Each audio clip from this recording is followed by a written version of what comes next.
জনাব মকবুল আহমেদ খান, আপনাকে আমাদের অনুষ্ঠানে স্বাগত জানাচ্ছি।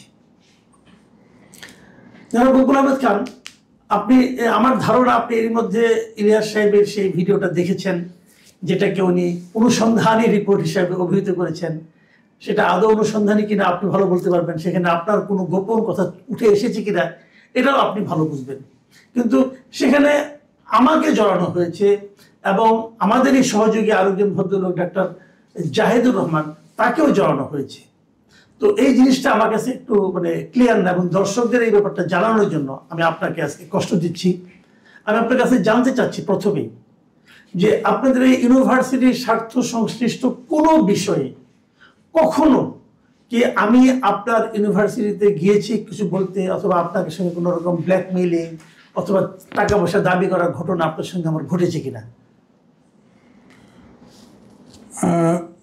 আমি অত্যন্ত দুঃখিত এবং আনন্দিত। দুঃখিত এই জন্য যে আপনি একেবারে কোনোভাবেই বিশ্ববিদ্যালয়ের কোনো পর্যায়ে কোনোভাবেই জড়িত ছিলেন না। আপনি আপনাকে আমি চিনি একজন বিশিষ্ট সাংবাদিক হিসাবে, রোজ আপনার টক শোগুলো দেখি। বাট আমার বিশ্ববিদ্যালয়ে যে প্রবলেম চলতেছে তার মধ্যে আপনাকে জড়িত করার বিষয়ে আমি আসলেই আপনার কাছে ক্ষমা প্রার্থী। কারণ আমি কোনো পর্যায়েই আপনাকে এই বিশ্ববিদ্যালয়ের কোনো স্বার্থ সংশ্লিষ্ট এর মালিকানা বা যেসব ইস্যু নিয়ে এই ভিতরে আপনাকে জড়ানো হয়েছে তার কোনো সংশ্লিষ্টতা আপনার নাই, ছিল না এবং এখনো নাই। আর আপনার ওখানে যেটা বলা হয়েছে যে ডাক্তার জাহিদুর রহমান নামে আরেকজন যিনি ব্যক্তি আছেন, ওনার সঙ্গে কি আপনার ব্যক্তিগত পরিচয় আছে?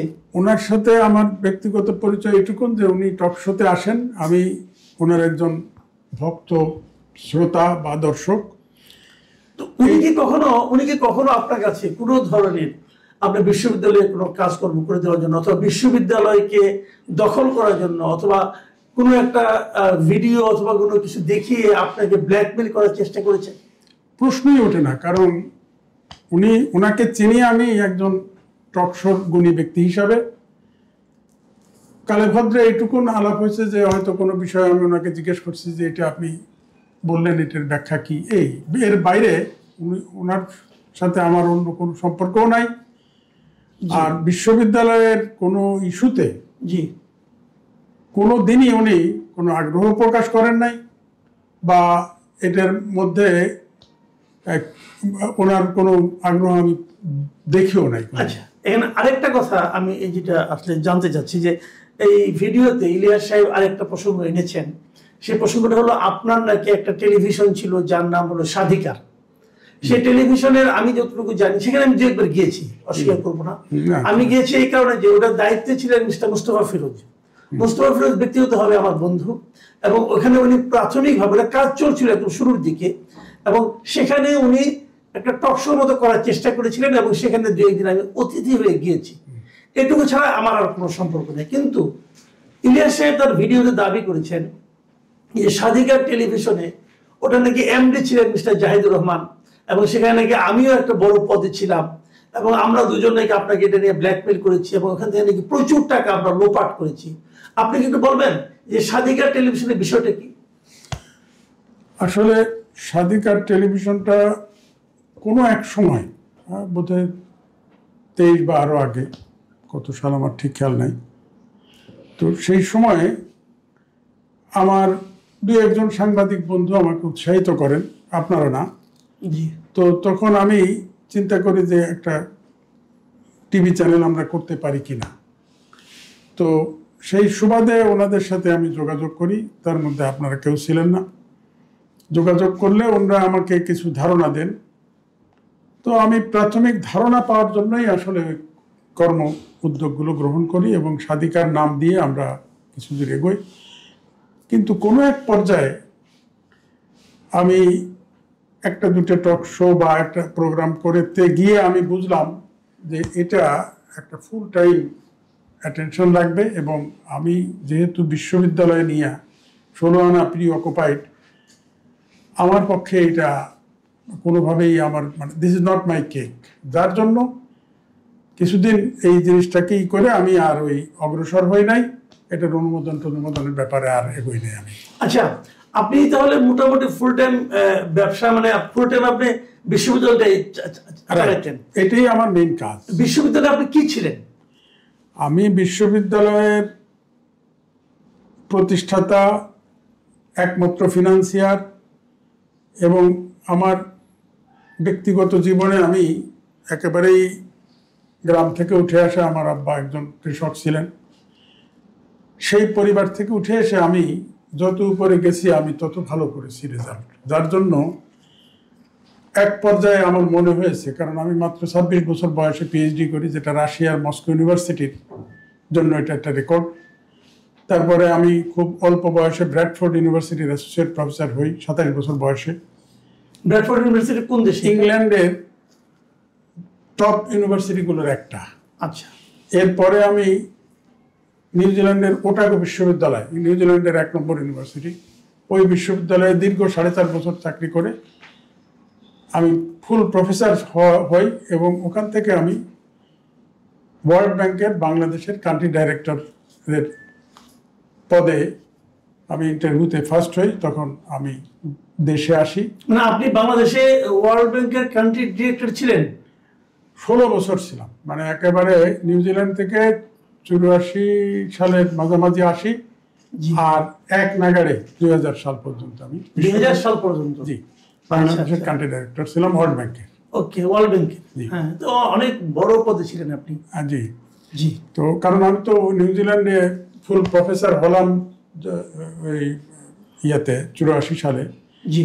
তো মাঝামাঝি তখন নিউজিল্যান্ডে প্রমোশন পাইলাম, আর ইন্টারভিউ দিয়েছিলাম ওয়ার্ল্ড ব্যাংকে, ওটাতেও আমি 21টা দেশের কান্ট্রি ডাইরেক্টর নেবে আমি ফার্স্ট হলাম। তখন সবচেয়ে বড় দেশ ছিল ইজিপ্ট। জি। বাট আমি কয়েকদিন ওখানে আমি বললাম যে জয়েন করার আগে আমি একটু দেখে আসি। দেখে এসে আমার ভালো লাগলো না, আমি বললাম যে আমি এক বাংলাদেশ ছাড়া জি অন্য কোথাও জব নেবো না, তাইলে আমি নিউজিল্যান্ডে থেকে। তার মানে এই যে বিদেশের এবং দেশের ওয়ার্ল্ড ব্যাংকের বিদেশি প্রতিষ্ঠানের এই চাকরি থেকে আপনার উপার্জিত অর্থ সঞ্চয় করে আপনি বিশ্ববিদ্যালয় করেছেন। আমি যখন অধ্যাপক ছিলাম তখনও আমি অত্যন্ত মার্জিত মানুষ।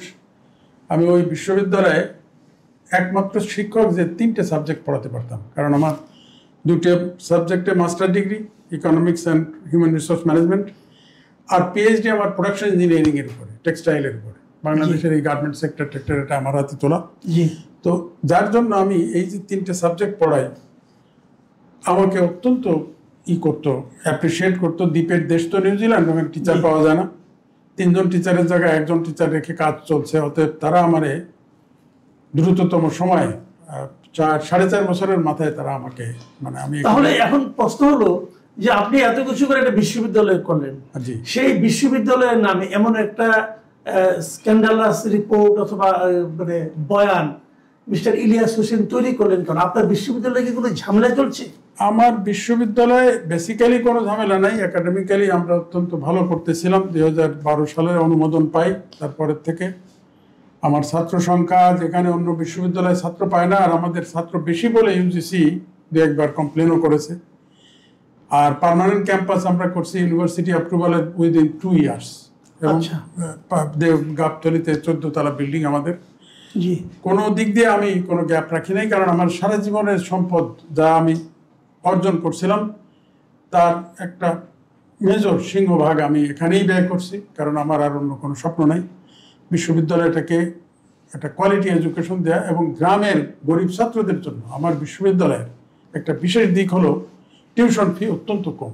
মানে কম কত, একটা ইঞ্জিনিয়ারিং প্রোগ্রাম 4 বছরের প্রোগ্রামে নর্থ সাউথ বা ইস্ট ওয়েস্টে যেখানে অ্যারাউন্ড 20 লাখ টাকা, সেখানে আমার ওখানে 2.5 লাখ থেকে 3.5 লাখ টাকা। তো এই যে অল্প খরচে আমি এই কোয়ালিটি এডুকেশনটা দিই, এটার কারণ হলো যে আমি জানি গ্রামের ছেলেরা একবেলা জমিতে কাজ করে, একবারে কলেজে পড়ে, তারপরেও তারা ভালো রেজাল্ট করে, কারণ তাদের মাথা ভালো। সেই সব ছেলেগুলোরে আমি চেষ্টা করেছি আমার বিশ্ববিদ্যালয়ের মাধ্যমে ডিগ্রি দিতে, এবং অদ্যাবধি মোর দ্যান 34,000 স্টুডেন্ট আমরা বের করেছি ডিগ্রি দিয়ে। তাহলে এখন মানে আপনার বলে যে সমস্যা ইদানিং একটা শুরু হয়েছে, সেটা কি? সমস্যা আসলে খানিকটা পারিবারিক, কারণ আমি বিশ্ববিদ্যালয়ের এক পর্যায়ে আমার স্বপ্ন যে এটা আমি ওয়াকফা করে দিয়ে যাব, আমার জীবদ্দশায় এটা আমি চালাবো, তারপরে ওয়াকফা করে দিয়ে যাব যাতে জনকল্যাণে লাগে। আর আমার পরিবার মানে আমার একটাই ছেলে, দুটো মেয়ে, তাদের মঙ্গলের জন্য আমি একটা ইন্ডাস্ট্রি করেছি ছোট, এক্সপোর্ট ওরিয়েন্টেড। আমার ছেলে ওটা চালায় এবং মোটামুটি ভালোই চালাচ্ছে সে। তো আমার ধারণা তার রুটি রুজির জন্য ওটা এনাফ। এবং বিশ্ববিদ্যালয়টাকে আমি স্বপ্ন দেখেছিলাম যে এটাকে আমি একটা ওয়াকফ করে দিয়ে যাব যাতে জনকল্যাণে কাজে লাগে। তো দুঃখের বিষয়, এই বিষয়টা আমি জয়েন্ট স্টক কোম্পানির রেজিস্ট্রার অফিসে আলোচনা করেছিলাম যে ওয়াকফ করার নিয়ম কানুনগুলো কি। আচ্ছা। তো এই আলোচনা আমার ছেলের ভাইরা, একজন ভাইরা ডিস্ট্রিক্ট জাজ ছিলেন, সে জানতে পারে।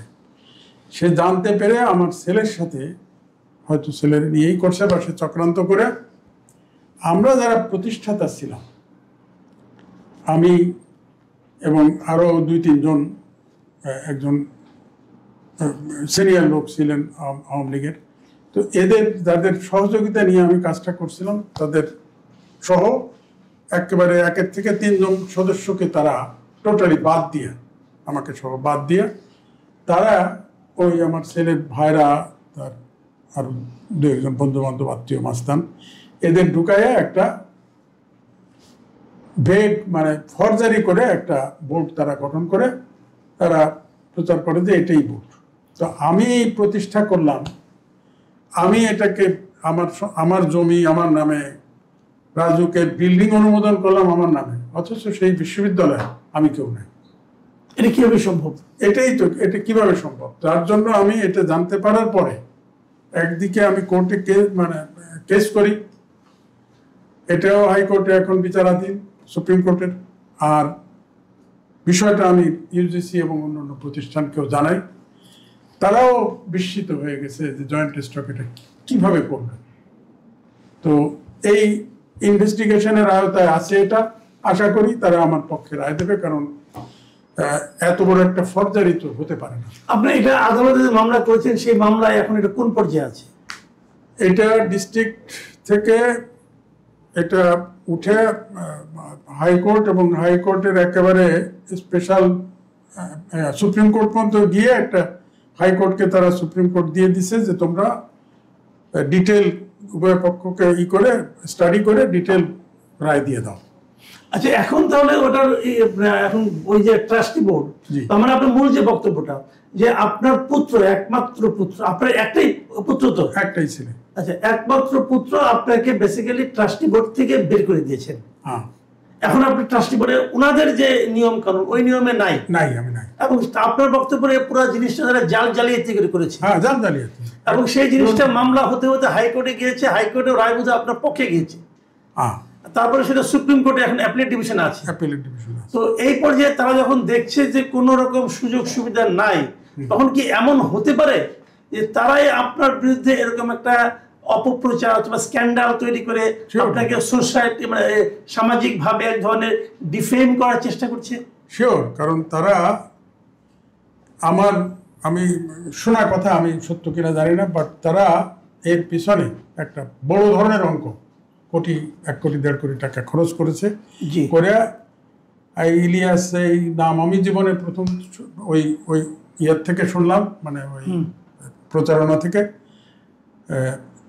তাকে দিয়ে একেবারে ভুয়া একটা ইয়া করেছে, আজগুবি। মানে আচ্ছা, এই রিপোর্ট এই আইটেমটা করার সময়, এই যে ভিডিও কন্টেন্টটা তারা করছে, করার সময় কি আপনার বক্তব্য নেওয়ার জন্য ইলিয়াস হোসেন আপনার সঙ্গে কোনো যোগাযোগ করেছে? না, আমার সাথে কোনো যোগাযোগ করে নাই।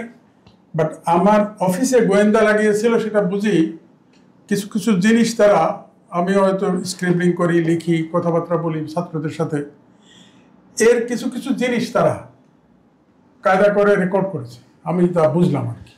হ্যাঁ, আপনার একটা ডায়েরি দেখানো হয়েছে, ওই তো ডায়েরি, 10 জন 11 জনের নাম লেখা আছে। হ্যাঁ, এটা এখানে আবার সর্বশেষ এখানে আমার নামও আছে। না, এটা আমি চিন্তা করতেছিলাম যে আমি এমন একটা বোর্ড করব, জি, যে আমি মরে গেলে তো এই প্রতিষ্ঠানটা চলতে হবে। জি, এখন কারা চালাবে এটা?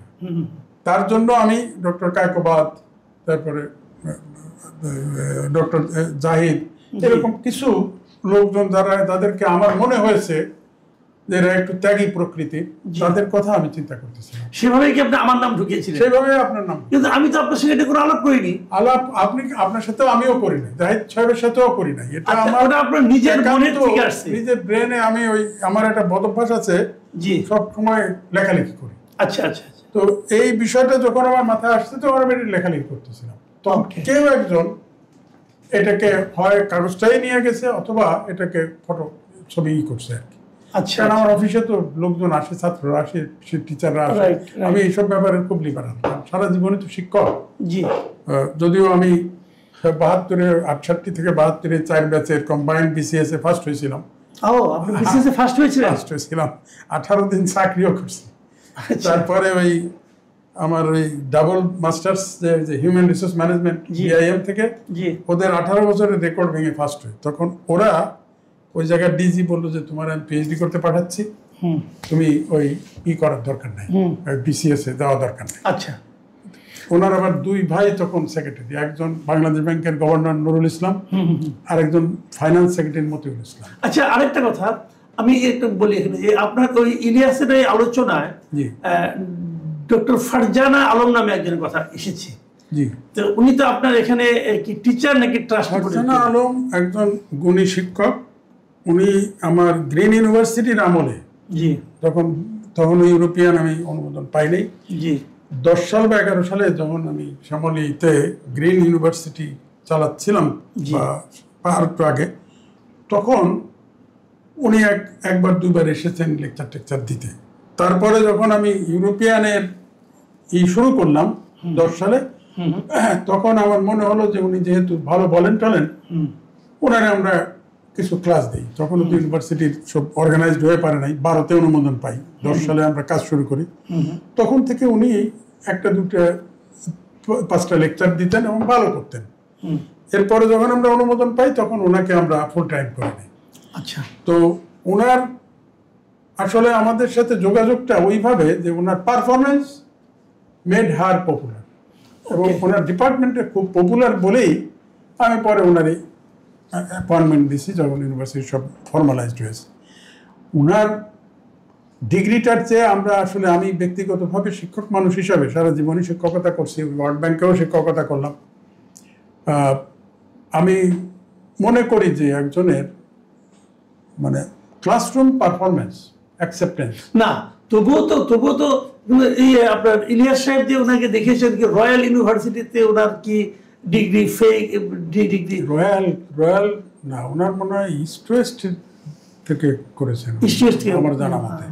রয়্যাল কোথায় আছে? রয়্যাল ইউনিভার্সিটি নামে কোনো ইউনিভার্সিটি আছে নাকি? এই ইলিয়াস হোসেনও আমার কাছে উদ্ভট একটা চরিত্র। আর ওনার যে সব কাহিনী উনি বানাইছে তার কোনোটাই আমি সত্যতা পাই না। মানে আপনি বলতে চাচ্ছেন যে টোটাল কাহিনীটাই আজগুবি কাহিনী, এটা বানানো উদ্ভট এবং আজগুবি। এটা উনি আমার মনে হয়, আমি যা শুনছি যে ওনার একটা বড় ধরনের অ্যামাউন্ট দিছে, উনি এটা করে দিছে, যা সেটা গাল গল্প এই আর এর বেশি কিছু না। কারণ এখানে মানে নানা রকম একটা নারী চরিত্র লাগে, একজন নারী চরিত্র নিয়ে আসছে একজন, আর আপনাকে তার সঙ্গে জড়ে কিছু ভিডিও টিডিও দেখলাম।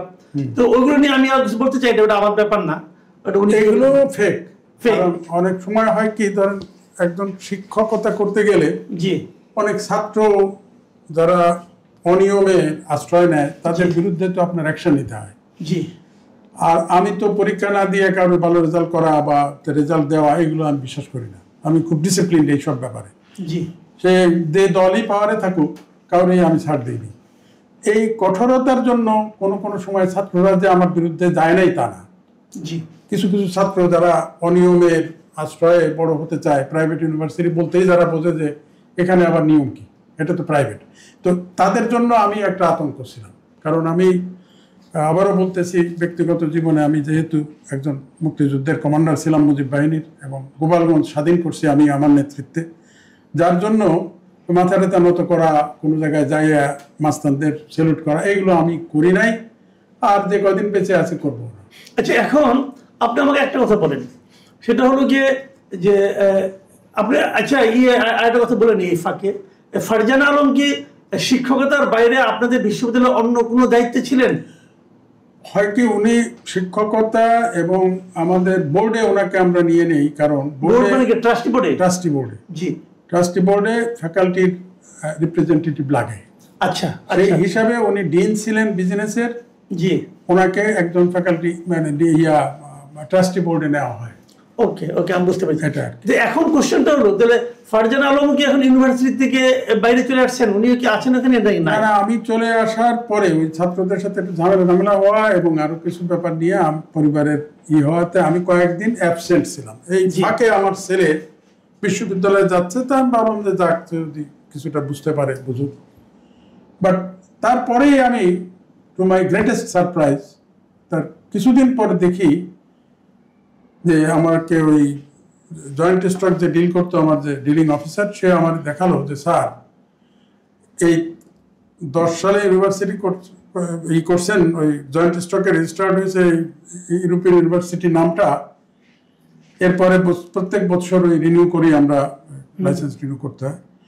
বাট 24 সালে যে দেখে যে এখানে আমি নাই, আমার যে প্রাক্তন চেয়ারম্যান ছিলেন উনি নাই, আর একজন ভাইস সিনিয়র সদস্য ছিলেন উনি নাই, এরা কেউ নাই। এখানে একেবারেই আননোন 2-3টে চরিত্র, তার মধ্যে 2টে আমার ছেলের ভাইরা বোধহয়, একজন আর একজন কে, আর একজন মাস্তান, তাদের নাম দেখলাম। এখন তাহলে ওনারা যেভাবে করেছেন জিনিসটা, এখানে নতুন চেয়ারম্যান তারা কাকে বানিয়েছে? চেয়ারম্যান রাইস আমার ছেলেকে। সে কি আগে ডিরেক্টর ছিল? আগে মেম্বার ছিল? আমার বোর্ডে ছিল। আপনার বোর্ডে সে মেম্বার ছিল? একজন মেম্বার ছিল। আচ্ছা আচ্ছা, উনি কি খুব শিক্ষাবিদ টাইপের কেউ? তার শিক্ষা হলো, সে ওই নর্থ সাউথ থেকে বিবিএ করছে। আমার ওই একটা ইন্ডাস্ট্রি আছে, এক্সপোর্ট ওরিয়েন্টেড জিপার ইন্ডাস্ট্রি, ওটা সে দেখাশোনা। ওই ইন্ডাস্ট্রি মালিক আপনি? ওটার মালিক আমি, মানে ওই তো জয়েন্ট স্টকে। আপনি ওটার কত পার্সেন্টের মালিক? আমি সম্ভবত 30 বা 40%। আপনি মালিক 50%। আচ্ছা আচ্ছা, ওটার মধ্যে মালিকানা আপনার এখন আছে? হ্যাঁ, মালিকানা তো আছে, কারণ তো 7জন ডাইরেক্টর লাগে। আচ্ছা আচ্ছা, সেই হিসাবে আমি মালিক আছি, কিন্তু সে ওটারে রেগুলার ভিত্তিক দেখে শুনে, আমি কালে ভদ্রে যাই। আচ্ছা, আমি দেখি ঠিক না হতো, আমি ইউনিভার্সিটি নিয়ে ব্যস্ত বেশি। আচ্ছা আচ্ছা, তো এখন কোশ্চেনটা হলো যে আপনি ইউনিভার্সিটি থেকে আপনি আউট হয়ে গেলেন, এখন ইউনিভার্সিটি কেমন চলছে? ইউনিভার্সিটির অবস্থা ভালো না, কারণ ছাত্ররা যারা ভালো শিক্ষক ছিলেন, ভালো শিক্ষক থাকা আমার দ্বারা অ্যাপ্রিসিয়েটেড যে শিক্ষকগুলো ছিল, তাদেরকে এক এক করে বের করে দেওয়া হচ্ছে। ছাত্রদের মধ্যে চরম অসন্তোষ, তারা এই নূতন ম্যানেজমেন্টে এই ভালো শিক্ষক চলে যাওয়া আর খারাপ লোক ঢুকানো, এই প্রক্রিয়াটা বুঝে ফেলছে।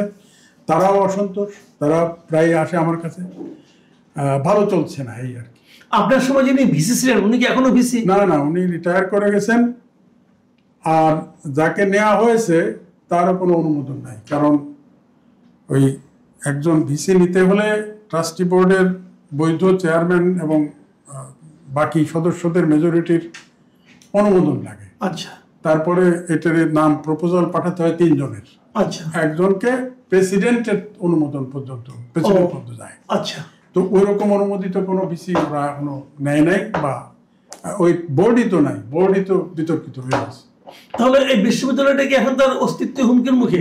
অবশ্যই হুমকির মুখে, কারণ ভিসি নাই। বিশ্ববিদ্যালয়টা আসলে বলেন তো, যদিও এটা আপনাদের তো একটা ট্রাস্টের মধ্যে চলে গেছে, কিন্তু এই ট্রাস্টের মধ্যে গেলেও এর তো একটা আনুমানিক অর্থমূল্য আছে। কত অর্থমূল্য হতে পারে এটা? আমার বিনিয়োগ সারা জীবনের সবকিছু, তার অর্থ যদি এখন মার্কেট ভ্যালু ধরেন, ওইখানে 2.5 বিঘে জমির উপরে আমার বিল্ডিংটা। জি, এই 2.5 বিঘে জমি কম করে হলেও ওখানে ধরেন 50 লাখ থেকে 70 লাখ হলো কাঠা। তো গেল ওখানে অন্তত 100-200 কোটি টাকার একটা প্রপার্টি, 14 তলা বিল্ডিং। আর হলো রাজক থেকে অনুমোদিত এবং মানে বৈধ একটা স্ট্রাকচার। জি, একজন যদি সুপার মার্কেটও করতে যায়, সে মাসে অন্তত 50 লাখ টাকা ভাড়া পাবে।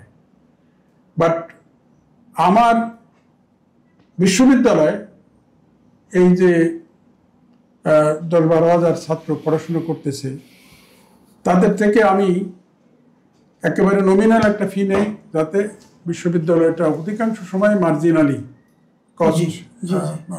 মানে খুব বেশি একটা প্রফিট সামান্য, এখন লসে যাচ্ছে কারণ ছাত্র ভর্তি কম হচ্ছে। আর এরা আবার একটা কাজ করছে কি, আমার যাওয়ার পরে পরে আমি কিন্তু 12 সাল থেকে 24 সাল পর্যন্ত ফি বাড়াইনি, বরং বলছি যে কমানো যায় কিভাবে, কারণ আমার গ্রামের থেকে যে ছাত্ররা আসে তাদের অবস্থা আরো খারাপ হচ্ছে, আর্থিক অবস্থা গ্রামের মানুষের খারাপের দিক যাচ্ছে। তো এই অবস্থায় বাড়ালে তো ওরা পড়তে পারবে না, ওরা যাইয়েই এটা 1.5 গুণ করে ফেলছে প্রথম 1 মাসের মধ্যে, ফলে ছাত্র ফল করতেছে এই অবস্থা। এখন তাহলে আপনি অপেক্ষা আছেন আদালতের রায়টা কি হয়, আদালতের রায়। এবং আমি আদালতের এই বিষয়টা ইউজিসির সাথেও আলাপ করে আসলাম, তারাও ওয়েট করতেছে, যেহেতু আদালতে গেছে একেবারে হাইয়েস্ট আদালত, এটা রায় যা আসে সেইভাবে আমরা। জি, অনেক ধন্যবাদ, অনেক ধন্যবাদ জনাব মকবুল আহমেদ। আপনাকেও ধন্যবাদ যে এই আমার সারা জীবনের কষ্টে করা একটা প্রতিষ্ঠান। না, আমি একটু বিস্মিত হয়েছি যে আপনার আপন ছেলে তার আপন পিতাকে তার প্রতিষ্ঠিত একটা বিশ্ববিদ্যালয় থেকে বের করে দিয়েছে, যেটা এটা কিভাবে সম্ভব আমি কিন্তু হিসাবে মিলাতে পারি না, কারণ আমি আমার নিজের প্রচেষ্টা, আমি এটা টের পাওয়ার পরে আমি বাসা থেকে চলে আসি। মানে আপনি কি আপনার নিজের বাসায় এখন থাকেন না? না, আমি আমার বাসায় থাকি না, কারণ কেন? আমার ছোট ভাই নিয়ে আসছে এই কারণে যে আমি প্রথমে একবার এই ঘটনা জানতে পেরে চলে আসলাম, তারপরে আমার নাতি কান্নাকাটি করায় আমি আবার গেলাম। যাওয়ার পরে আমি এক রাত থেকে আমি আমার ছেলেকে জিজ্ঞেস করলাম যে বাবা একটা কথা শোনো। বলে কি? দেখো, এই বিশ্ববিদ্যালয় নিয়ে যখন এই ঝামেলা হচ্ছে, আমার একটা অনুরোধ, তুমি নন একাডেমিক একজন মানুষ, তুমি ইন্ডাস্ট্রি চালাচ্ছ, ইন্ডাস্ট্রিটা খুব বড়, যথেষ্ট মানে বাজার মূল্য অনেক, এবং সাভারের এই সাভারে প্রায় 3 বিঘা জমির উপরে বিশাল কমপ্লেক্স। তো তুমি এটা নিয়ে থাকো, আমি যে কদিন বেঁচে থাকি সেগুলো ইউনিভার্সিটিটা আমি চালাই, তারপর আমি মরে গেলে তো তুমি মারা যাবা। বাট সে আমার উত্তর দিল যে না, আমার এটা এখন থেকে আমি চালানো প্র্যাকটিস করে আমি শিখাবো। তো দেখলাম যে একেবারে অনমনীয়, না, এই ব্যাপারে আমি কোনো কথাই বলতে পারি না। তারপরে আমি তার ওয়াইফকে আবার ডাকলাম, ওয়াইফকেও বুঝালাম, তার ওয়াইফ বলে যে না, কেন আমরা যাবো, কেন আমরা এর মধ্যে আছি, আমরাই থাকবো, আপনার বয়স হয়েছে, আপনার এখন বাঁচে থাকারও তো দরকার নেই। মানে আমার বাচ্চাটাও তারা এখন খুব একটা, আপনি বেঁচে থাকারই দরকার নেই, এটা আপনার ছেলের এই বয়সে আপনার বাচ্চা, এটা তো আপনি বাঁচবেন বৃদ্ধাশ্রমে, যে আপনি বাঁচতে পারেন, এখানে কি দরকার আছে? মানে ছেলের বউ আপনাকে বৃদ্ধাশ্রমে পাঠাতে যাচ্ছে? এই হলো তাদের। মানে আপনি কি এটা কি আসলে আপনার ছেলের এই বুদ্ধি না আপনার ছেলের বউর বুদ্ধি? যেহেতু ওর ভাইরা এর মধ্যে ঢুকছে, আমার ধারণা তার ওয়াইফের বুদ্ধি। ওয়াইফ কি খুব বিখ্যাত কেউ? না, এমনি হাউস ওয়াইফ, লেখাপড়া জানা, ওই নর্থ সাউথ থেকে বিয়ে করছে। আচ্ছা, আমার ছেলের ক্লাসমেট ছিল আর কি। সেই সুবাদে বিয়ে। আচ্ছা, ঠিক আছে, আমরা মোটামুটি বুঝলাম। আমি আপনাকে আর ডিস্টার্ব করতে চাচ্ছি না। আমি এখন না, এটা ডিস্টার্ব না, এটা এই প্রতিষ্ঠানটাকে যদি আপনার ছেলের সঙ্গে আপনার বিরোধ, আপনার ছেলে আপনার কাছ থেকে বিশ্ববিদ্যালয় নিয়ে যাচ্ছে, আপনার ছেলের বউ আপনার ছেলের উপস্থিতিতে বলতেছে আপনার বেঁচে থাকার দরকার নাই, এগুলি বলতে নিশ্চয়ই আপনি খুব আনন্দ পাচ্ছেন না? নিশ্চয়ই বলতে কষ্ট হচ্ছে। কাজে এই আলোচনাগুলি আমাদের যতটা সংক্ষেপ করা যায়। তো ঠিক আছে, আপনাকে অনেক ধন্যবাদ অধ্যাপক মকবুল আহমেদ খান। আপনাকে ধন্যবাদ যে অন্তত সমাজে কিছু ব্যক্তি এখনো আছেন, আমার বিশ্বাস, যারা আমার মতো উদ্যোগ গ্রহণ করাকে অ্যাপ্রিসিয়েট করবেন। আমি তাদের দৃষ্টি আকর্ষণ করব যে আমার মতো যারা নতুন কোনো উদ্যোগ গ্রহণ করতেছেন তারা এর থেকে ভালো শিক্ষা নেন, আর যারা আগামীতে আমার অবস্থানে আসবেন তারাও যেন সতর্ক হয়। জি, অনেক ধন্যবাদ। প্রিয় দর্শক, আপনারা শুনলেন প্রফেসর মকবুল আহমেদ খানের বক্তব্য।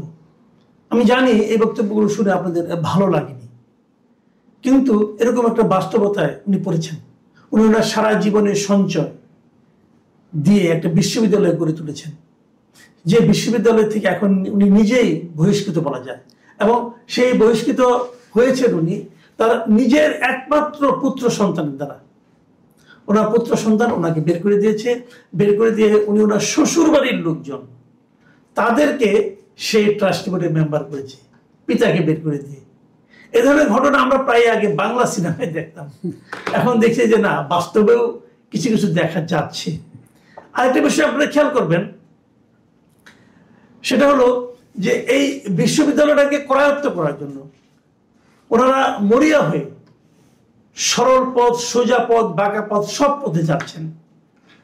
প্রফেসর মকবুল আহমেদ খান উনি যখন আদালতে গিয়েছেন, আদালত থেকে হাইকোর্ট থেকে যখন উনি রায় পেয়েছেন, আর মাত্র একটা ধাপ বাকি আছে, হয়তো 2-3 মাসের মধ্যে ওটাও রায় হয়ে যাবে, যখন দেখছেন যে বিশ্ববিদ্যালয় হাতছাড়া হতে পারে, তখন ওনারা মকবুল আহমেদ খানকে সামাজিকভাবে হেয় প্রতিপন্ন করার জন্য এই ইলিয়াস হোসেনের মতো ব্ল্যাকমেলারে শরণাপন্ন হয়েছেন। আপনি এর মধ্যে নিশ্চয়ই আরো দেখতে পেয়েছেন, ইলিয়াস হোসেনের কিন্তু এটাই তার কাজ। বিভিন্ন জায়গায় উনি কিন্তু এরকম ভাবে অমুকে এই চুরি করেছে, তমুকে এই চুরি করেছে, এক একজনের সামনে এক এক রকম নারী ঘটিত বিষয়গুলি জড়িয়ে দেয়া, একদম নাটকীয় ভঙ্গিতে উনি কিন্তু কিছু বিষয় করে থাকেন। এবং ওনার স্টাইলটা বড় অদ্ভুত। স্টাইলটা হলো এমন যে উনি যার সম্পর্কে বলেন তার সম্পর্কে 2-3টা তথ্য উনি নেন। যেমন মকবুল আহমেদ খান, উনি একজন বয়স্ক লোক, ওনার তথ্য নিয়েছেন, উনি একটা ইউনিভার্সিটি করেছেন, এই তথ্যটুকু নিয়েছেন, আর কিছু তার দরকার নাই। এখন মকবুল আহমেদ খান সম্পর্কে যা ইচ্ছে তা লাগিয়ে দিলেন, কোনো সমস্যা, একটা আবছা ছবি দিয়ে বলে দিলেন, এবং সেই ছবিটা কার, কোন নারী তারও নাম নাই। ওই ইউনিভার্সিটিতে আরেকজন মানে ভদ্র মহিলা ছিলেন, যে টিচার ছিলেন, ট্রাস্টি বোর্ডের মেম্বার ছিলেন, তার নাম জড়িয়ে দিলেন। কোথাও কিন্তু প্রমাণ করার দরকার পড়ে না। এবং এই যে আমার নাম জড়িয়ে দিয়েছেন, প্রমাণ করার দরকার পড়ে না, কিন্তু বলে দিলেন মুখের উপর। জাহেদ ছিল, মাসুদ কেবল ছিল, আর গং ছিল, এবং এরা এগুলি এগুলি করেছে যেগুলো উচ্চারণ করা যায় না পর্যন্ত, এবং অশ্লীলতার চূড়ান্ত মাত্রায় নিজেকে উন্নীত করেছেন এবং করছেন। এবং আমাদের দেশেও কিছু লোক আছেন যাদের মাথা আছে কিন্তু ভিতরে ব্রেন আছে কিনা সন্দেহ, আমি জানি না, তারা সেগুলো শুন।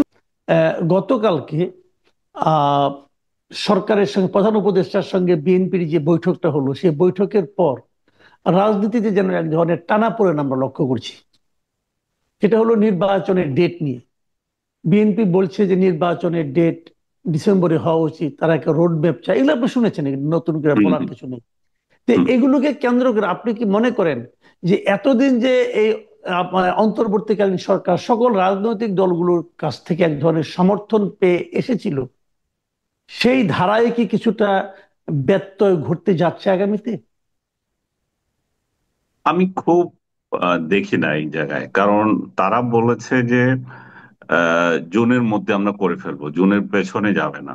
আর বিএনপি বলছে ডিসেম্বরের মধ্যেই করতে হবে, বা ডিসেম্বরের মধ্যে আমরা চাই। ডিসেম্বরের মধ্যে চাই মানে আহ, জানুয়ারি ফেব্রুয়ারি গেলেও যে খুব যে এটা অন্যায় হয়ে যাবে বা অন্যরাও মাইন্ড করবে তা না, কারণ ফেব্রুয়ারির শেষ থেকে আবার যেহেতু রোজা আসতেছে, রোজার পরে বর্ষা শুরু হবে, তো সিজন আসলে জুন আসলে এমনি খাটে না। মোট কথা হচ্ছে ফেব্রুয়ারি হচ্ছে মেইন সময় এখন। ফেব্রুয়ারি জামাত ইসলামও ফেব্রুয়ারি ব্যাপারে সম্মতি দিয়েছে। তো আমার মনে হয় রাজনৈতিক দলগুলো যদি চাপ থাকে ফেব্রুয়ারির মধ্যেই ইলেকশন করতে পারে। কিন্তু জামাতের কথার মধ্যে একটা ফাঁক আছে আমার যতটুকু মনে হলো। জামাত বলছে যদি সংস্কার ঠিক মতো না হয়, সরকার যদি সময় চায়, আমরা তাহলে সময় দিতে চাই, বাট আমরা চাই যে ফেব্রুয়ারির আগে ইলেকশন হয়ে যাক। তার মানে তারা ধরি না, কি জানি বলে, ধরি মাছ না দুই তুই মাস পানি। না সেই পানি, হ্যাঁ। হ্যাঁ, তারা যাতে তাদের গায়ে না লাগে তাদের অভিযোগটা, আবার পাবলিক যাতে না বলতে পারে যে জামাত আসলে এখানে ষড়যন্ত্রের মধ্যে আছে। তারা সরকারকে চায় যে আরো দীর্ঘায়িত করুক। সরকার যে ইচ্ছা, সরকারের কোনো কোনো ব্যক্তির যে ইচ্ছা দীর্ঘদিন ক্ষমতায় থাকা, অনির্বাচিত হয়ে ক্ষমতা ভোগ করা, সেটা যেহেতু যেমন বিএনপি চাচ্ছে না, বিএনপি বারবার স্মরণ করে দিচ্ছে আপনারা অনির্বাচিত এবং আপনাদের দায়িত্ব আপনারা পালন করে বিদায় নেন।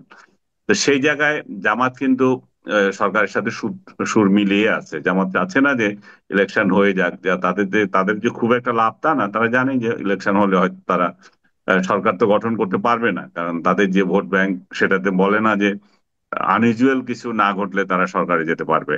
তো সেই প্রেক্ষিতে জামাতের এই জায়গায় একটু সন্দেহজনক আছে কথাবার্তায়। কিন্তু যদি রিসেন্টলি যে বৈঠক হলো খালেদা জিয়ার সঙ্গে জামাতের আমিরের, আমি মনে করি যেটা কোরিয়াল মিটিং হয়েছে এবং রাজনৈতিক দুই দলের প্রধান যখন এখানে কথা বলেছেন, তাদের মধ্যে নিশ্চয়ই একটা আন্ডারস্ট্যান্ডিং আছে যে এইসব ব্যাপারে। এবং এর আগেও আপনি যদি খেয়াল করে থাকেন, সেনাপ্রধানও বলেছিল কিন্তু 18 মাসের 18 মাস। মধ্যে নির্বাচন করার জন্য। 18 মার্চ যদি আগস্ট থেকে ধরা হয় তাহলে ফেব্রুয়ারি পরে, এর এর পেছনে না। তো সব দিক থেকে মিলিয়ে আমার মনে হয় যে ফেব্রুয়ারির মধ্যে ইলেকশন করার জন্য একটা বড় ধরনের চাপ সরকার নিতে হবে। কিন্তু নির্বাচন আদৌ হবে কিনা বা শেষ দিকে এসে এমন কোনো কিছু ইয়ে মানে আনইউজুয়াল কোনো ইভেন্ট তৈরি হয় কিনা যাতে করে ইউনূস সরকার আবার ক্ষমতায় থাকার জন্য একটা বাহানা পায়, সেটা নিয়ে কিন্তু অনেকে এখনো সন্দিহান। বিশেষ করে তার আশীর্বাদ পুষ্ট যে দল, তাদের তো কোনো মতিগতি এখনো ঠিক নাই। তারা ইভেন এখনো পর্যন্ত নির্বাচনে আহ, ইয়েতে দল হিসাবে নিবন্ধন পর্যন্ত করে নাই। এবং লাস্ট আপনি যদি খেয়াল করে থাকেন, লাস্ট তারিখ হচ্ছে 20 এপ্রিল ছিল। সেটা তারা এখন বাড়ানোর প্রস্তাব দিয়েছে। তারা জানে যে তাদের কথা এগুলো বাড়বে, তো বাড়ানোর প্রস্তাব দিয়েছে। এবং আরো হাস্যকর ভাবে তারা এই যে বিধিগুলো করেছিল এই সরকার বা আগে যেটা আছে নির্বাচন কমিশনের, তারা সেটাকে বলছে যে আওয়ামী লীগের করা, স্বৈরাচারের করা। এগুলো কিন্তু 111-এর সময় করেছিল এবং মানে হাইলি অ্যাকসেপ্টেড ছিল ফর এভরি পলিটিক্যাল পার্টি। এবং এর মধ্যে এই ওই আইন মেনেই এতদিন ধরে চলেছে, রাজনৈতিক দলগুলো নিবন্ধন নিয়েছে। এখন তারা যদি বিশেষ কোনো সুবিধা চায়, সেটা তো চাইতেই পারে। দুই একটা আইন যে একেবারে সংশোধন করা যাবে না তা না, কিন্তু একটা গাফেলতি আছে যে আমরা যা চাইবো তা হবে। এই এটিচিউড গুলো খারাপ। এটাতে হয়তো এই জন্য মানুষ সন্দেহ করে যে আদৌ ইলেকশন হবে কিনা। এর মধ্যে আপনি নাহিদের কথা খেয়াল করেছেন, জি। নাহিদ বলেছেন যে প্রশাসন নিরপেক্ষ না হলে ইলেকশন হবে না। আবার যদি আমাদের সংস্কার না হয় আমরা ইলেকশনে যাব না। ইলেকশনে যাব না, এটা এক ধরনের থ্রেট। ইলেকশনে না গেলে ইউনূস তখন আবার একটা বাহানা পাবেন যে যারা আমাকে ক্ষমতায় বসিয়েছিল তারা তো ইলেকশন চাচ্ছে না। তারা বলতেছে যে এই নানা তাল বাহানা আসতে পারে আর কি যদি। আচ্ছা, এই কথাটা বলেন তো আমাকে, আমি কি হুম, একটু আপনার কাছে একটু বুঝতে চাই। এই যে নাহিদ যে বললেন যে হুম, প্রশাসন বিএনপি কে প্রতিপক্ষপাত দুষ্টমূলক আচরণ করছে, হুম। এইটাকে, তার এই অভিযোগটাকে আপনি কতটুকু বাস্তবসম্মত মনে করেন, এবং এই অভিযোগের পেছনে অন্তর্নিহিত কারণটা কি আসলে? নির্বাচন পিছিয়ে দেওয়া? না, নাহিদ যেটা এটা অজুহাত তৈরি করে রাখা আর কি, আগে থেকে বলে রাখা যে আমরা এই অজুহাত একটা সৃষ্টি করে গেল যে আমরা কিন্তু আগেও বলেছিলাম। কিন্তু নাহিদ যেটা বলেছে সেটাও আবার অস্বাভাবিক না, সেটাতেও সত্যতা আছে। প্রশাসন তো এখন বেসিক্যালি বিএনপি জামাতের লোকদের দ্বারাই পরিচালিত, তাই না? এ- এখানে যদি আওয়ামী লীগ কিংবা অন্য কোনো রাজনৈতিক দল নির্বাচনের সুযোগ পায়, তারাই বরং এই অভিযোগ করতে পারে যে এই প্রশাসন তো আমাদের পক্ষে কাজ করবে না, এটা তো অলরেডি বিএনপির পক্ষে হয়ে গেছে, কিংবা জামাতের পক্ষে কাজ করবে, কিংবা এনসিপির পক্ষেও কাজ করতে পারে। কারণ এদের অ্যাটিচিউড তাই। এরা কোথা থেকে ফসিল কতগুলোকে ধরে আনছে আপনি নিচে খেয়াল করেছেন? সবগুলো বুড়া বুড়া লোক যেগুলো বহু বছর আগে রাজনীতি রিটায়ারমেন্টে থেকে গেছে। রিটায়ারমেন্টে চলে গেছে। ইভেন 111 সরকারের আমলেও ছিল। আজকে 20 বছর আগের লোকগুলোকে আপনি খুঁজে খুঁজে আনছেন, এগুলোকে নিয়ে এখন বসাইছেন, সেই সরকারে কাজ করেছে সেগুলো, ইনক্লুডিং এই যে খলিলুর রহমান যার কথা বারবার আসে, সেও তো এই যে ইয়ে ছিল তাই না, পিএস ছিল ওই সরকার নজরুল রহমান। প্রধানের। হ্যাঁ, তার আত্মীয় ছিল। তো সব দিক থেকে আপনি যদি এগুলো, আমি একটা নাম নিলাম আর কি, আপনি যদি নাম দিয়ে খুঁজতে চান দেখবেন যে এগুলো অধিকাংশই মানে ডেট এক্সপায়ার হয়ে গেছে বহু আগে।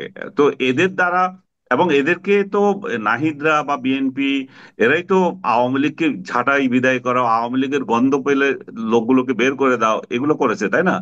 এর ফলে কি হয়েছে? এর ফলে একদলীয় একটা কর্তৃত্ব তৈরি হয়েছে, ভারসাম্য নষ্ট হয়ে গেছে। এখন আওয়ামী লীগ যে নাই, এখন বলো যে স্বৈরাচারের দোষও তোমরা আওয়ামী লীগকে বলতেছো না, আওয়ামী লীগকে আমাদের কোনো খায়েশ নাই, আওয়ামী লীগ আসুক।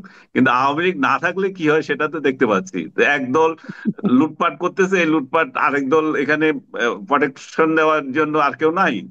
এখন যেটা হয়, রাজনৈতিক দলের অনুপস্থিতিতে এটা হয়, রাজনৈতিক দল যখন প্রতিপক্ষ থাকে তখন এরা সাবধানে কোনো কিছু করে, যে সেইভাবে যার তার উপর আক্রমণ করতে পারে না, খেতে যেতে পারে না, দেখে যে না ভাই আমাদের প্রতিপক্ষ আছে। যেহেতু এখন কোনো রাজনৈতিক সরকারই নাই, তাহলে বিভিন্ন তার সরকারের তো কোনো দায়িত্বই নাই এই রাজনীতি নিয়ে। আর অন্যান্য রাজনৈতিক দলগুলো যে যার মতো লুটতেছে, কারণ তাদের সরকারের তো বদনাম হচ্ছে না, বদনাম তো হচ্ছে ইউনূস সরকারের। আচ্ছা, আরেকটা জিনিস আপনি খেয়াল করবেন, যে আমি যে কথাটা বললাম যে প্রধান উপদেষ্টার সঙ্গে বিএনপির বৈঠকের পর আমি যেন হুম, হঠাৎ করে একটু খেয়াল করলাম একই দিনে, আমি আজকের পত্রিকার কয়েকটা নিউজ আপনাকে বলি। দেখেন, চট্টগ্রামে থানা ঘিরে পাল্টাপাল্টি অবস্থান বৈষম্য হুম, বিরোধী ও ছাত্রদল নেতাকর্মীদের। হুম, আরেকটা হুম, নিউজ হলো আপনার সিলেটে বৈষম্যবিরোধী ছাত্র আন্দোলনের জেলা কমিটির সদস্য সচিবের স্বাক্ষরে আহ্বায়ককে অব্যাহতি। আবার একটা নওগাঁয় বাসায় ঢুকে বৈষম্য বিরোধী ছাত্র আন্দোলনের সংগঠককে কুপিয়ে জখম। মানে বৈষম্য বিরোধী ছাত্র আন্দোলনের বিরুদ্ধে অথবা এক ধরনের যেন কেমন শক্তি প্রয়োগের মতো ঘটনা আমি যেন দেখতে পাচ্ছি গত একদিনেই। তো এটা কি নতুন কিছু ইন্ডিকেট করে আপনার কাছে মনে হয়? এটা আমার মনে হয় না এটা একদিনের কোনো প্রতিফলন। এটা আপনি দীর্ঘদিন থেকে চলে আসতেছে তাদের মাঠ পর্যায়ে। বিএনপি জামাত এক সময় উচ্চ পর্যায়ে ওরা ওই মাঠ দখল নিয়েছিল বা ক্ষমতা দখল নিয়েছিল, যে ক্ষমতায় কে যাবে। তো ওদের মধ্যে একটা সমঝোতা হয়ে গেছে, ওরা এখন ভাগাভাগি করে খাচ্ছে বিভিন্ন জায়গায়। তো প্রশাসনে আছেন, বিভিন্ন জায়গায় বলেন, চাঁদাবাজিতে বলেন, বিএনপি জামাতে একটা ভাগ আছে। কিন্তু বৈষম্যরা ওই রকম ভাগ পায় নাই। তো এরা যখন বলছে যে আমরা তো সরকার গঠন করছি, আমরা এই করছি সেই করছি, চাঁদাবাজিতে আছে ছাত্র দল, যুব যুব দল, এরা এই ভাগাভাগির মধ্যে সমস্যা হচ্ছে। এটা ভাগাভাগি ছাড়া আর কোনো সমস্যা না। এরা সেন্ট্রালি নিয়ন্ত্রিত বা কেন্দ্রের ইশারা এগুলো হচ্ছে, আমি বিশ্বাস করি না। কারণ আপনি যখন মাঠের মধ্যে খেতে যাবেন একা, তখন আপনার প্রতিপক্ষ যখন একটা দাঁড়ায়, তখন এদেরকে তো আপনি সামনে আসতে দেবেন না। চিটংয়ে যেটা হয়েছে মনে করেন যে একজন ভদ্রমহিলা জয়েন করবেন বা আছেন, ওনাকে না করছে ছাত্রদল, এবং এখানে বৈষম্য বিরোধী তারা তার পক্ষ নিয়েছে। এখানেও কিন্তু মাঠ দখলের একটা বিষয় আছে। এখানে যে অর্থনৈতিক লেনদেন আমি তা বলবো না, ক্ষমতা প্রদর্শন। তো বৈষম্য বিরোধীদেরকে বা এনসিপির লোকদেরকে এরা ছাত্রদল বুঝিয়ে দিতে চায় যে তোমরা খুবই নগণ্য, আমরা যদি রাস্তায় দাঁড়াই, আমরা যদি প্রতিরোধ করি, তোমরা কোথাও কিছু দাঁড়াতে পারবে না। কারণ এখানে তো তাদের জন্য দাঁড় করানোর জন্য দুইটা পক্ষ ছিল, একটা ছাত্রলীগ আর একটা শিবির। তো শিবির এখন নিচুপ থাকলে ছাত্রলীগ তো হাওয়া। সো এখন তাদের প্রতিপক্ষ হয়ে গেছে বৈষম্য বিরোধীরা। So স্বাভাবিকভাবে তাদের সাথেই সংঘাত হবে, এটার অস্বাভাবিক কিছু না।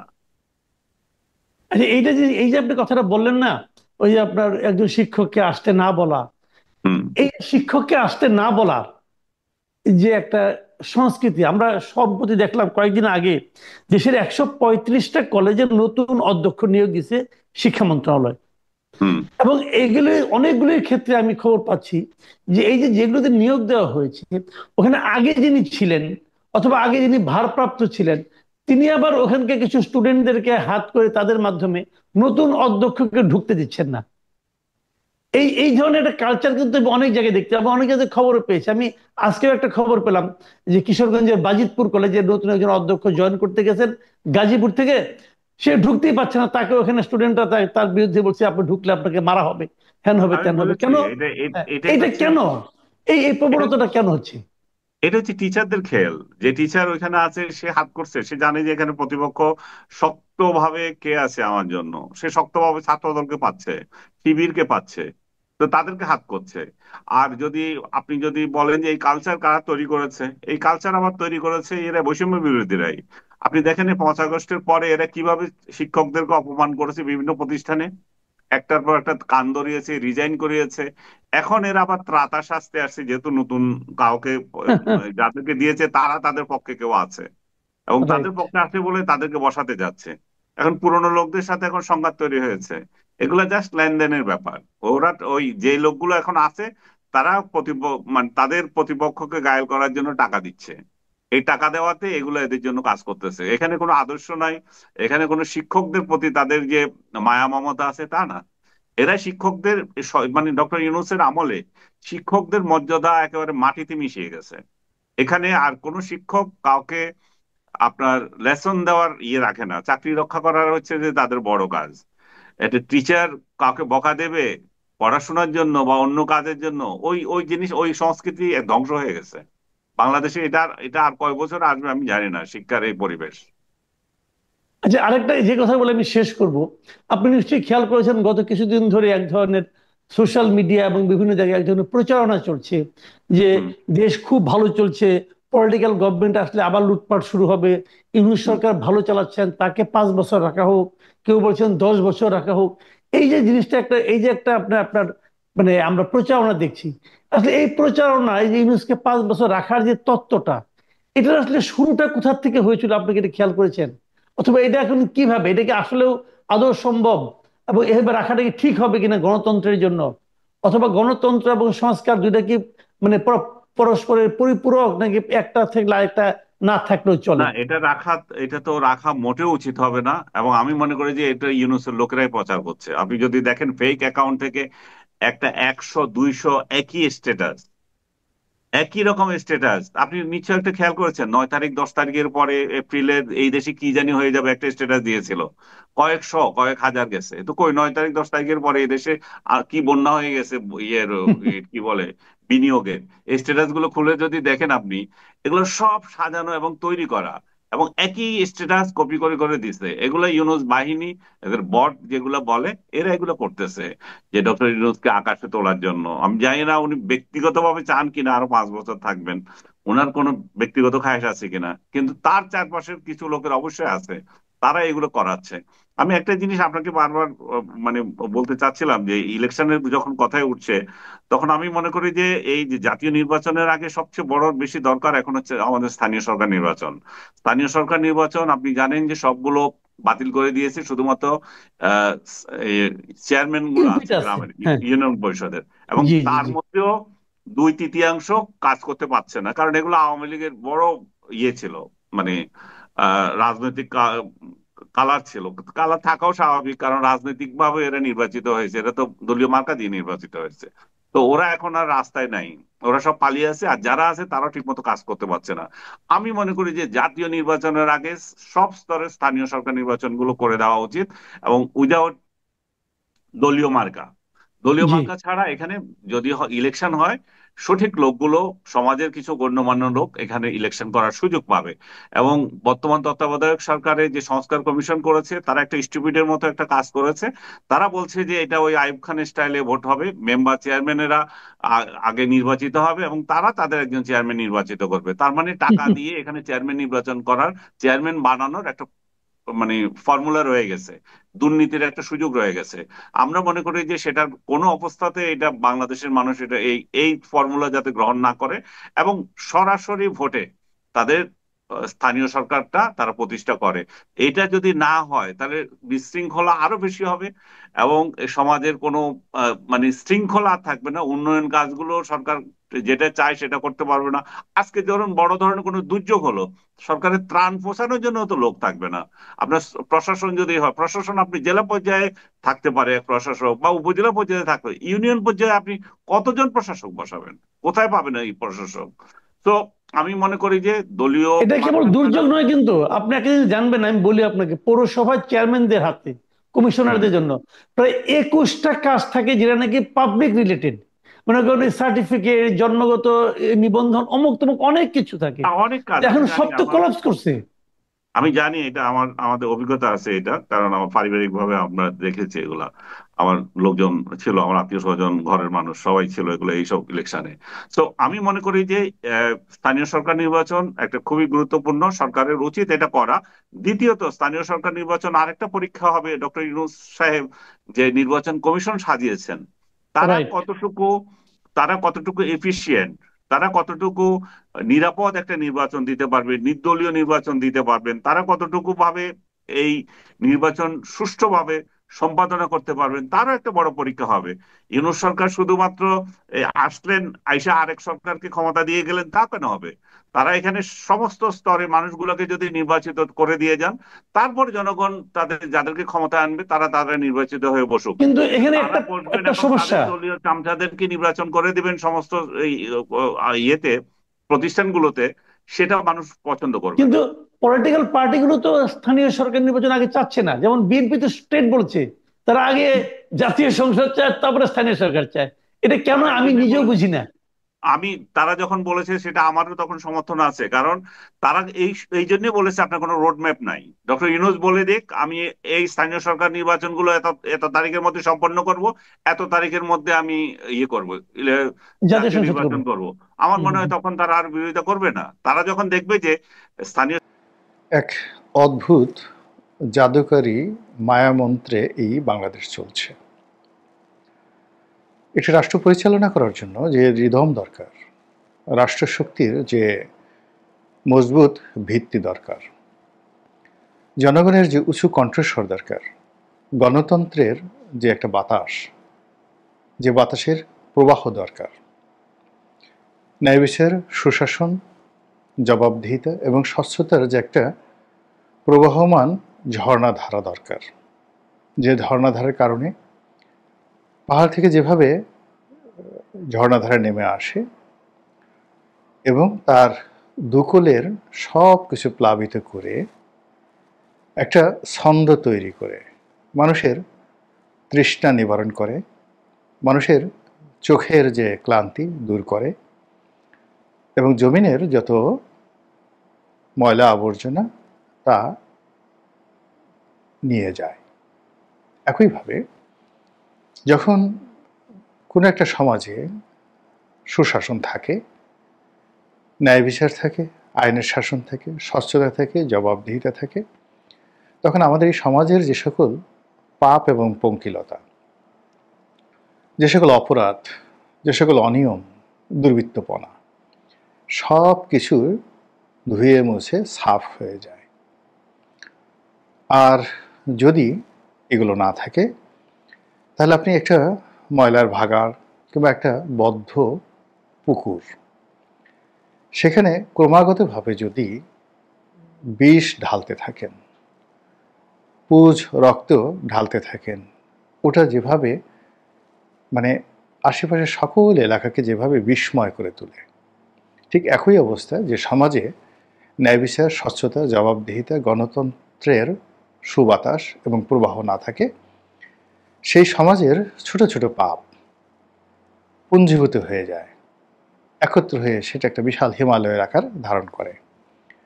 ছোট ছোট কান্না এটা একত্রে মিলে একটা আর্তচিৎকার শুরু হয়ে যায়।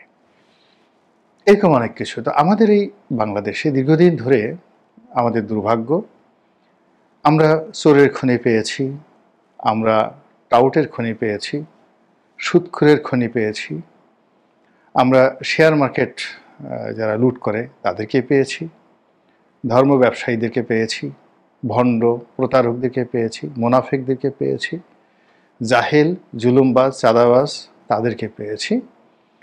কিন্তু গণতন্ত্রের যে অগ্রনায়ক, গণতন্ত্রের যে পাখি, গণতন্ত্রের যে সুবাতাস বহনকারী, আশ্রয়দানকারী, ছায়াদানকারী বটবৃক্ষ, এটা এই বাঙালি কখনো পায়নি।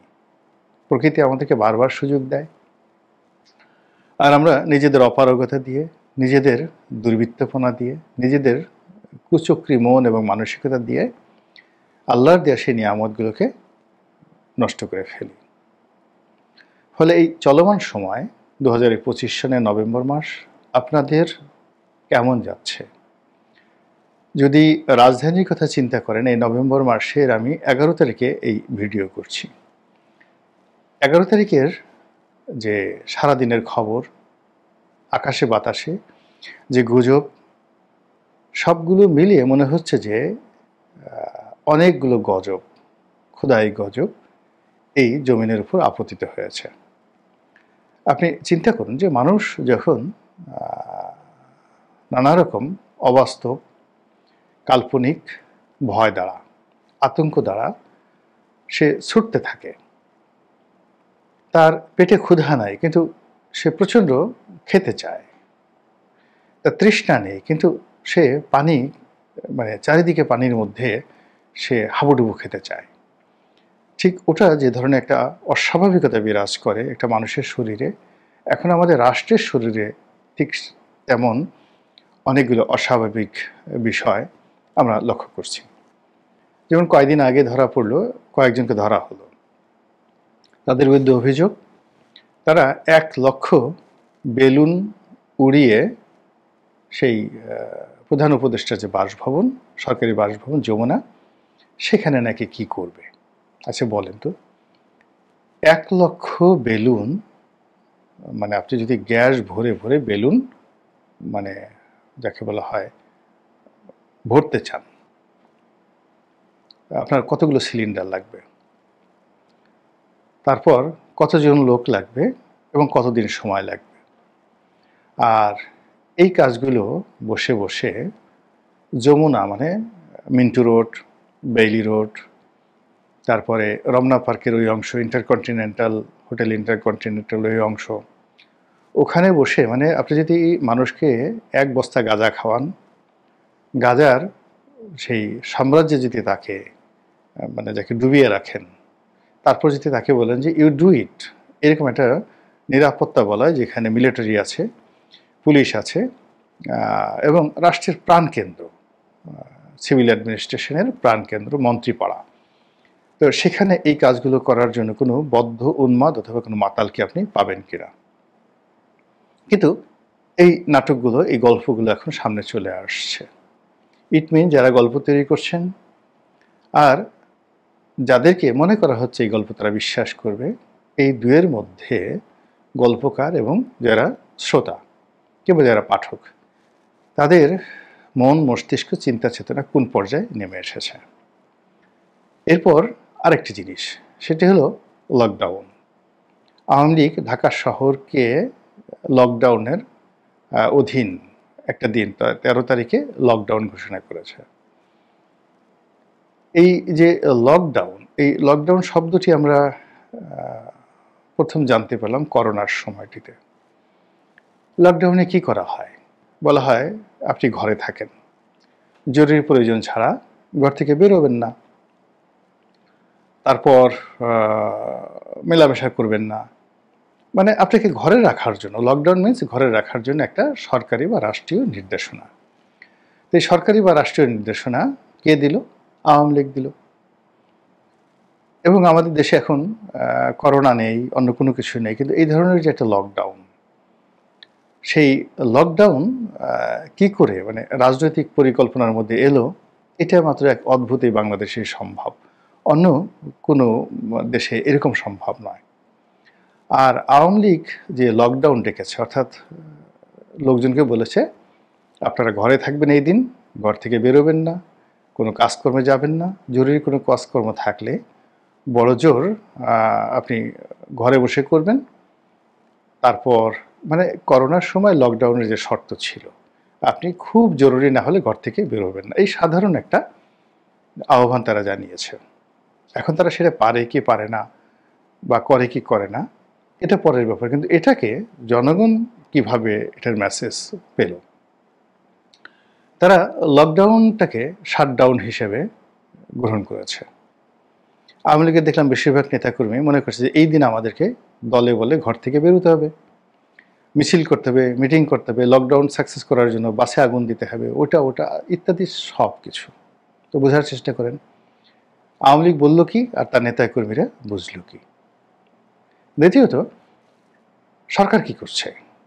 সরকার আওয়ামী লীগের পক্ষে কাজ শুরু করে দিয়েছে। তারা সেই আওয়ামী লীগের যারা লোকজন রয়েছে তারা যেন ঘর থেকে না বেরোয়, মানে তারা যেন লকডাউন বাস্তবায়ন করে এবং আওয়ামী লীগের নেতৃবৃন্দের কথা মতো তারা যেন ঘরে থাকে, এই জন্য রাষ্ট্র সর্বশক্তি নিয়োগ করছে। তারা হোটেল, রেস্তোরাঁ সব জায়গায় তল্লাশি চালাচ্ছে যে আওয়ামী লীগের কোনো লোক ঘর থেকে বের হয়েছে কিনা। তারা দেখার চেষ্টা করছে যে আওয়ামী লীগের কোনো লোকজন 3-4 জন একত্রে চলে কিনা। তারা কারফিউ, আওয়ামী লীগ যে কারফিউ ডেকেছে, সেই কারফিউর নিয়মকানুন আওয়ামী লীগের নেতাকর্মী বা সাধারণ জনগণ ভঙ্গ করে কিনা, 4-5 জন একত্রে মেলামেশা করে কিনা, মিছিল মিটিং করে কিনা, দৌড়ঝাঁপ করে কিনা, এই সব মিলিয়ে পুরো দেশটিকে একটি শাটডাউনের পর্যায়ে নেওয়ার জন্য গত কয়েকদিন ধরে আইনশৃঙ্খলা রক্ষাকারী বাহিনী তাদের সর্বশক্তি যেভাবে নিয়োগ করছে, তাতে করে লকডাউন রীতিমতো শাটডাউনে পরিণত হতে যাচ্ছে। আর সেই শাটডাউনকে বাস্তবায়ন করার জন্য আওয়ামী লীগের লোকজন শাটডাউন বাস্তবায়ন করার চেষ্টা করছে, আর সরকারের পক্ষ থেকে আওয়ামী লীগের যে প্রোগ্রাম লকডাউন, সেই লকডাউন বাস্তবায়নের চেষ্টা করা হচ্ছে। আপনি বুঝেন যে যখন একটা সমাজের স্থিতিস্থাপকতা না থাকে এবং সব কিছু মানুষ উল্টোভাবে দেখে, উল্টোভাবে শুনে, এবং মানুষ যখন মাথাল হয়ে যায়, দিনকে রাত মনে করে, রাতকে দিন মনে করে, তখন এরকম একটার পর একটা অদ্ভুত এবং আজব ঘটনা ঘটতে থাকে, যা কিনা এই মুহূর্তে বাংলাদেশে ঘটছে।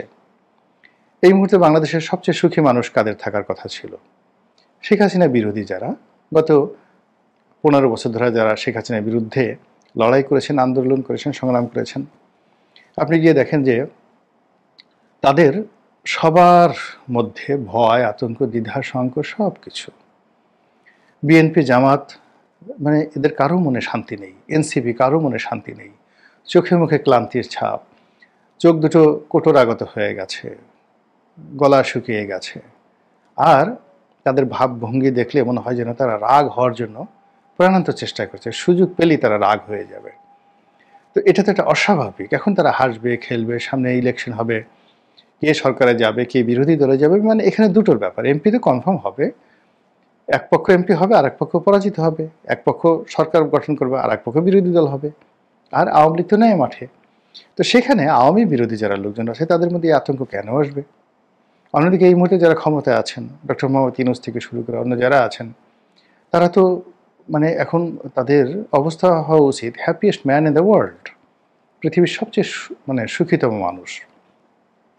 কিন্তু তারাও কেউ সুখে নাই। তো আপনি যখন মানে সমস্ত নিয়ামতের মধ্যে থেকে দোজখের আগুনে জ্বলতে থাকবেন, পুড়তে থাকবেন, আপনি মরুভূমিতে মধ্যে বসে যদি বসন্তের বাতাস উপভোগ করতে চান, আর বসন্তের দেশে বসে, গোলাপ বাগানে বসে যদি আপনি মরুভূমির হাহাকার করতে থাকেন, হাপিত্তেশ করতে থাকেন, মরীচিকা দেখতে থাকেন, তখন এটাকে আপনি কি বলবেন? কিয়ামতের একটা পূর্ব লক্ষণ। মানে আপনার আয়ুষ্কাল শেষ হয়ে গেছে, আপনি চোখে সর্ষে ফুল দেখছেন। এখন এই বাংলাদেশের রাজনীতির অঙ্গনে আমরা এই রীতিমতো সর্ষে ফুল দেখতে পাচ্ছি। যে দুর্বৃত্তপনা আমাদের জীবনের বহু সুখ কেড়ে নিয়েছে।